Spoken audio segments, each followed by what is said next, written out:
Do you really know God? Have you ever wondered what the boundary is between divine love and justice? How would you explain the fact that a God of love and kindness takes the lives and severely judges his own prophets and servants? In the Bible, we find many strange stories, passages that are definitely hard to understand, stories that challenge all our knowledge about the divine personality and character, passages that, if not correctly interpreted, can lead us to conclude incorrect things about God's love and justice. Today, we will explore 5 very difficult to understand stories in the Bible, stories of men and women of God whom God himself took the life of. Although they may initially seem a bit unsettling, throughout this video, we will reveal an absolutely important and transcendental aspect of God's personality. It is likely that with these stories, your knowledge about God will be challenged to an unexpected level, but we assure you that the stories you are about to learn will take you to a new and more excellent level in your Christian journey. Today we present 7 people who fell into the hands of God himself. First, Onan, the man who ejaculated on the ground. The brief and strange story of Onan, son of Judah, is recorded in the book of Genesis, chapter 38, from verse 1 to 10. This story unfolds amid very strange circumstances. Onan had a brother named who was married to a woman named Tamar.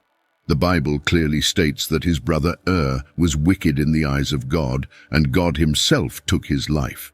This first fact, although somewhat eye-catching, is not difficult for us to understand. We know that God is just, and sooner or later will act against the wicked, judging their evil actions. However, the strangest part develops next, since due to death, his wife Tamar was left childless, and Judah asked his son Onan to take his sister-in-law Tamar as a wife, so that his brother name would not be forgotten over time, and his wife would not be condemned to die childless, unable to marry another man according to the laws of the time. But Onan, knowing what this implied, and knowing that the children who would be born from his union with the widow Tamar would not legally be his, but his brother's, decided to do something unusual: have sexual relations with the woman, who was probably very beautiful, but not leave her pregnant, spilling his semen on the ground. The Bible notes that this fact greatly displeased God, and he decided to take Onan's life, just as he had done with his brother. As you may have noticed, this strange story is full of mysteries and enigmas that to this day remain unanswered for most people. What was the sin that God considered so serious in this man? Many consider that it was simply the fact that he ejaculated on the ground, but this story contains many more moral and spiritual elements that awaken great enigmas. Was it perhaps the refusal to have compassion for his dead brother, so that his name would not be forgotten, that provoked God's wrath? Or maybe the refusal to have mercy on the woman, condemning her, or using the woman as a mere object of pleasure, without considering what she might be feeling? Or perhaps the fact of disobeying his father, hypocritically lying about his true intimate acts with Tamar, showing clear disloyalty to his brother, his father, and his unfortunate wife. As you can see, there are at least 5 or 6 sins that this man committed in this single act of spilling his semen on the ground, which inevitably makes us question, how does God value our sexual, familial, and personal relationships? Is it possible that disloyalty and hypocrisy really provoke divine wrath, even against his own servants? Let's move on to our second story, Lot's wife, pillar of salt. When it comes to strange deaths in the Bible, the case of Lot's wife is one of the most difficult to understand. The story of Lot and the destruction of Sodom and Gomorrah is recorded in the book of Genesis, chapter 19. According to the same testimony of the Bible, Lot was a righteous man, and although he lived in a city deeply sinful against God, he prayed every day and afflicted his soul that God would bring justice amidst this situation. Strangely, when God brought justice to this situation by destroying these sinful cities with fire, something absolutely unexpected happened. His own wife died in this tragedy, leaving Lot alone with his daughters, who ended up lying with their father and generating the well-known nations of Moab and Ammon. The startling death of this woman, turned into a pillar of salt, raises the inevitable question: why was God so severe with this woman? Many Bible critics and scholars argue that it was simply a case of disobedience to a divine command. Indeed, God, through two angels, had given a very clear instruction to Lot and his family. They must flee the city of Sodom without even looking back, or they would die, as recorded in Genesis 19, verse 17. A clear warning of death was at stake. However, beyond this fact, an exact reading of the original Hebrew text reveals an incredible detail about this woman's death. The Hebrew expression, used to indicate that Lot's wife looked back, is not exactly the word look, but rather the word consider or observe something attentively, which reveals the real problem with this woman. She not only disobeyed God, but in her heart she really turned back to that city. Although her body had left, her mind and heart remained in Sodom.